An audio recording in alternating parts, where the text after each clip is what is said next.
कि हर महिलाओं को जो भी दिक्कत होती थी, इतना मतलब खर्चे नहीं मतलब उठा पाते थे, तो उनके खर्चे के लिए यहाँ से मतलब मिले हैं 2100 रुपये मिलने लग रहे हैं। तो जो उन्होंने वादा किया था वो पूरा किया।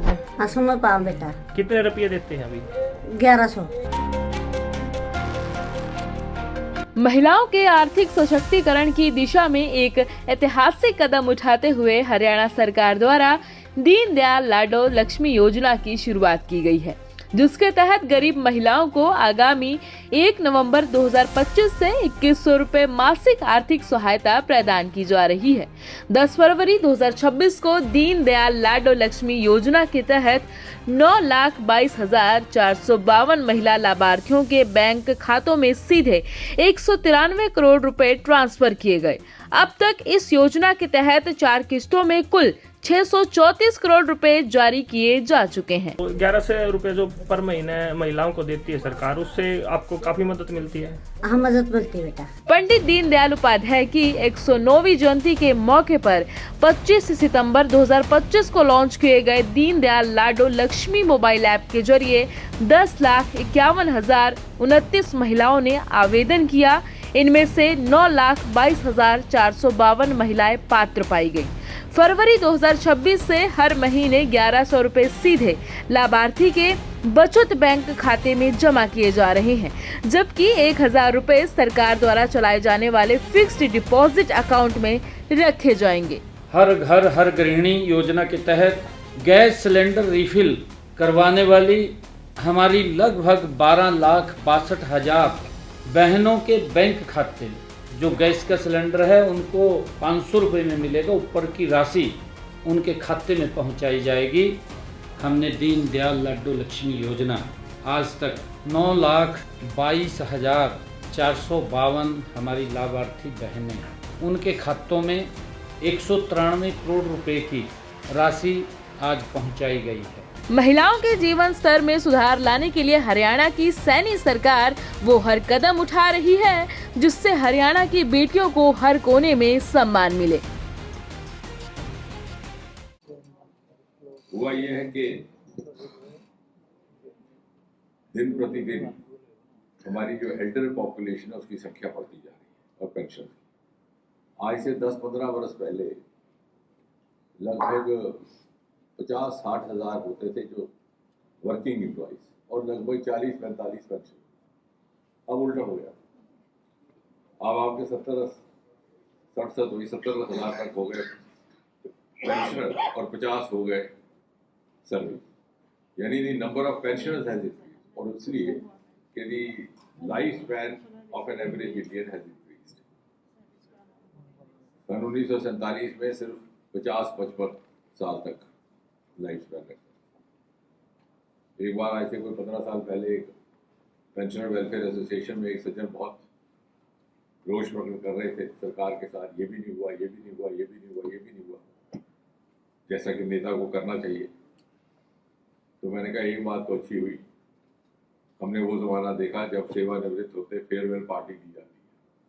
सन 1947 में ऐसा कहा जाता है कि रिटायरमेंट से पहले ही बहुत सारे लोग इस ग्रह से कूच कर जाते, फेयरवेल पार्टी भी ना मिलती, रिटायरमेंट तक जिंदा ही ना रहते। तो ये जो बदलाव आया है। सेकेंडली, जैसे ठाकिया जी ने भी कहा, एट द एज ऑफ 60 हमारे health standard socio economic standard बदल गए। Most of us are in the prime of health, prime of expertise, prime of experience. So we do not want to lose out this vital potential. और जैसा मोदी जी कहते हैं कि विकसित भारत के निर्माण में प्रत्येक नागरिक का योगदान चाहिए, तो वो योगदान कैसे हो पाए, उसको कैसे चैनलाइज किया जाए, उस भाव के साथ ये प्री रिटायरमेंट काउंसलिंग की वर्कशॉप शुरू की।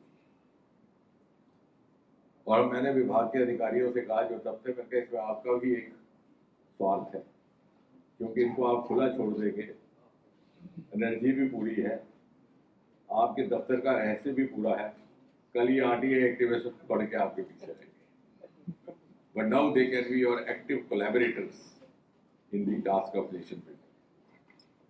और इसलिए इस काउंसलिंग के माध्यम से हर सज्जन को ये कोशिश की जाए समझाने की कि किस लायक उनकी क्षमताएं हम उपयोग में ला सकते हैं और वी फैसिलिटेट। साथ ही साथ बैंकर्स अवेयरनेस कार्यक्रम, शर्मा जी भी यहाँ बैठे हैं, उनके नेतृत्व में सारी टोली आई हुई है ताकि ऑन दी स्पॉट आपको उसके बारे में भी कुछ एक राय सुझाव दिए जा सके। और ये भी ठीक कहा कि अब चूंकि ऑनलाइन हो गया, इस 10 सालों में एक उपलब्धि ये रही है कि मोदी जी के प्रोत्साहन से we have been able to use maximum use of technology. ये कह रहे हैं 2 साल तक इनके पिताजी को टेम्पररी पेंशन मिला, और ये सच बात है। हुआ क्या करता था कि जो अधिकारी रिटायर होने वाला होता था वो 1 साल दफ्तरी में आता, और उसका बॉस भी कहता वो बेचारा रिटायर हो रहा है, क्या करे, एनओसी इकट्ठे कर रहा है। अब 30-35 साल जहां जहां उसने नौकरी की हो, कहीं कानपुर में था तो लाइब्रेरी में काम करता, लाइब्रेरी का एनओसी, कहीं नागपुर में था स्टोर का इंचार्ज था, स्टोर से एनओसी।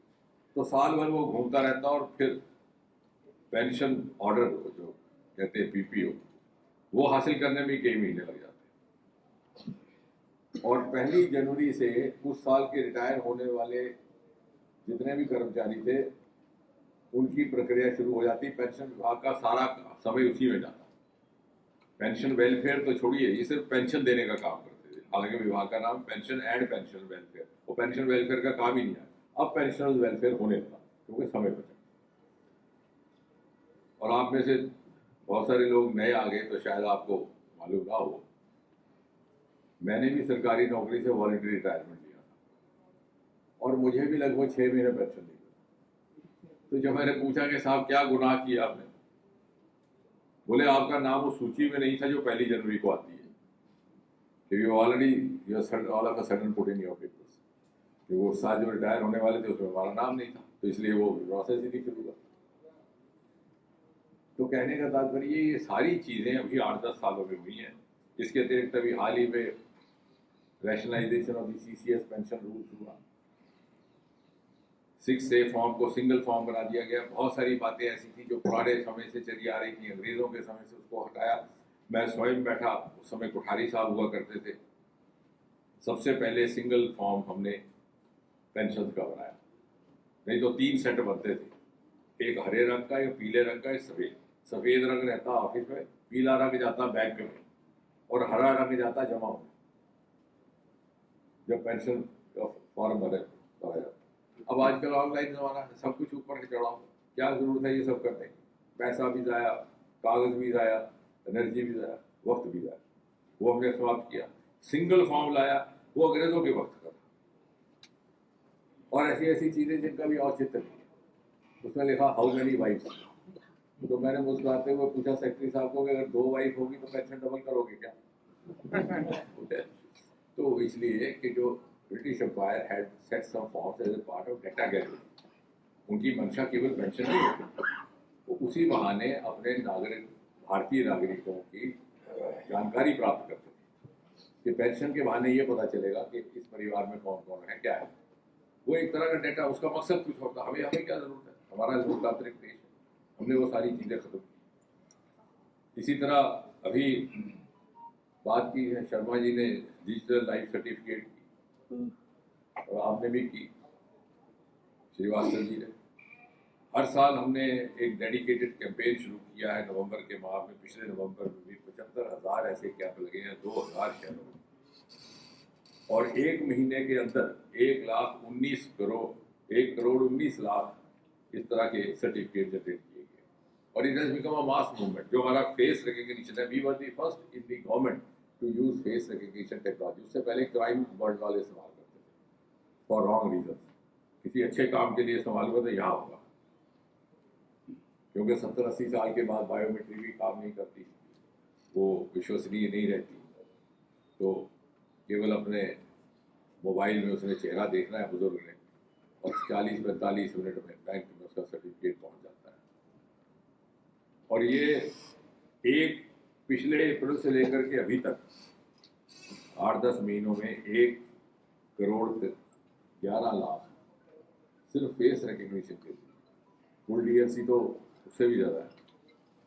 और ये इसलिए संभव हुआ कि it became a mass movement. उसके लिए मैंने हमारी जो पेंशन वेलफेयर एसोसिएशन है 50 के लगभग, उनका भी धन्यवाद करना है जो इन्होंने बनाई।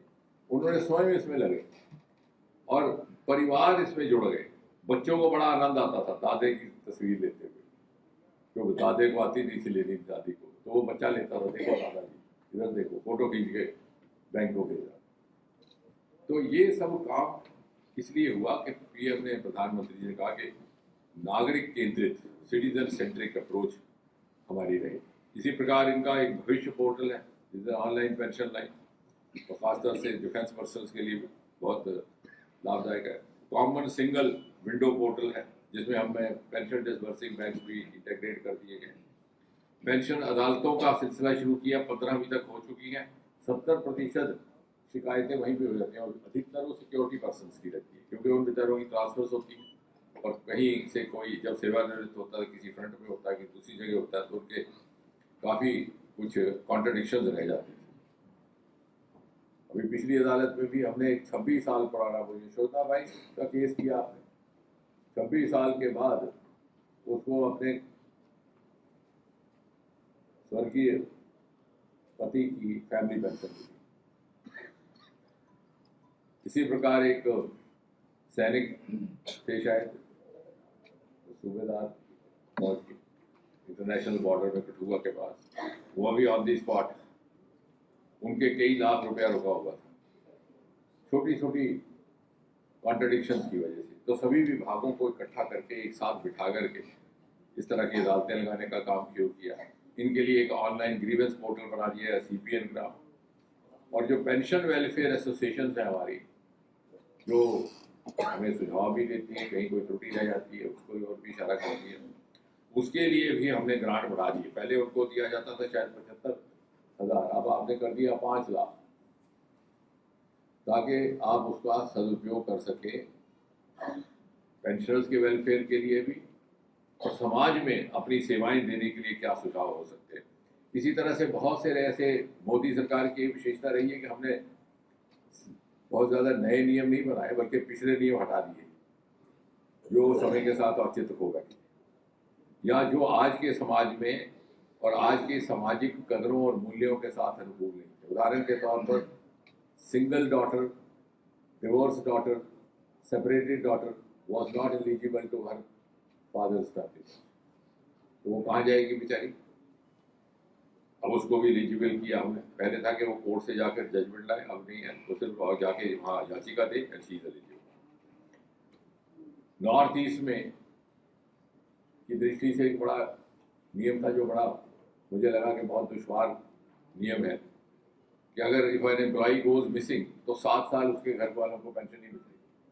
वो कहते थे फाइनेंस वाले के साहब हमारे पास क्या प्रमाण के खुद भागा या आया तो फिर क्या करना, तो 7 साल इंतजार करिए, अगर जिंदा आ गया तो दे देंगे, नहीं आया या मुर्दा मिल गया तब भी दे देंगे, नहीं आया तो 7 साल के बाद शुरू। और हमने देखा नॉर्थ में कितनी किडनैपिंग होती थी। 13-14 के बाद ये सिलसिला बंद हुआ। अपने कार्यालय से घर जाते हुए कई कर्मचारी चले जाया करते, और वो कानून भी अंग्रेजों के समय का था, क्योंकि बहुत सारे लोग भाग जाते थे, कोई जाके फ्रीडम फाइटर बन जाता था।